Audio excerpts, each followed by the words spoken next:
कोरीवकाम पाहायला मिळतं। चैत्यगृहामध्ये वरच्या साईडला लाकडी कोरीवकाम पाहायला मिळतं। या ठिकाणी आल्यानंतर दगडामध्ये ते कोरीवकाम झालेलं आपल्याला इथे दिसून येतो। वरांड्याच्या उजव्या साईडला देखील आपल्याला शिल्पपट पाहायला मिळतं। हे बघा, खूप सुंदर असं हे शिल्पपटाचं कोरीवकाम झालेलं आहे। हे जर आपण बघितलं तर या ठिकाणी आपल्याला रथ पाहायला मिळतो। हे बघा, या ठिकाणी आपल्याला 4 घोडे पाहायला मिळतात आणि या ठिकाणी हा रथ आहे। या रथाचा इथे आपल्याला चाक पाहायला मिळतो। या रथावरती बसलेले हे जे शिल्प आहे ते 3 शिल्प आहेत। या ठिकाणी जे दाखवण्यात आलेलं आहे हे त्यावेळेसचे राजा असावे आणि त्यांच्या बाजूला देखील 2 ते शिल्प आहेत, हे महिलांचे शिल्प आहे। खूप सुंदररित्या या शिल्पाचं कोरीवकाम झालेलं आहे। या राणींच्या केसाचा भाग देखील इकडे आपल्याला दाखवण्यात आलेला आहे। राणीच्या डोक्यावरती जे फुलं वगैरे आहे त्यांचं देखील कोरीवकाम आपल्याला इथे स्पष्ट दिसून येतो।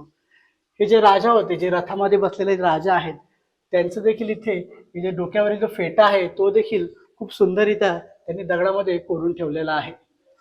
महिलांनी घातलेली ती ज्वेलरी आहे ती देखील शिल्पकारांनी खूप सुंदररित्या आपल्या शिल्पातून दाखवण्याचा प्रयत्न केलेला आहे।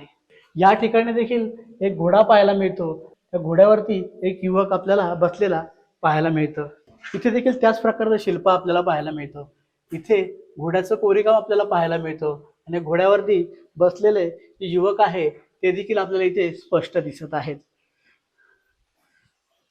इकडे जर आपण बघितलं, या ठिकाणी देखील आपण बघू शकतो, या ठिकाणी हत्तीचं शिल्प आपल्याला पाहायला मिळतं आणि त्या हत्तीवरती बसलेले जे राजा आहेत त्यांचं शिल्प आपल्याला इथे पाहायला मिळतो। त्या राजांच्या गळ्यामध्ये मोठा हार घातलेलं यांनी इथे या शिल्पामध्ये दाखवण्यात आलेलं आहे। खूप जबरदस्त आणि बारकाईने या शिल्पकारांनी या शिल्पाचं कोरीवकाम करून ठेवलेलं आहे। आज देखील हे शिल्प आज बघतोय तसं तसं आपल्याला पाहायला मिळते। फक्त थोडंसं त्यांचं त्या दगडाची झीज झाल्यामुळे काहीच ठिकाणी आपल्याला काही शिल्प धूसर झालेले पाहायला मिळतात।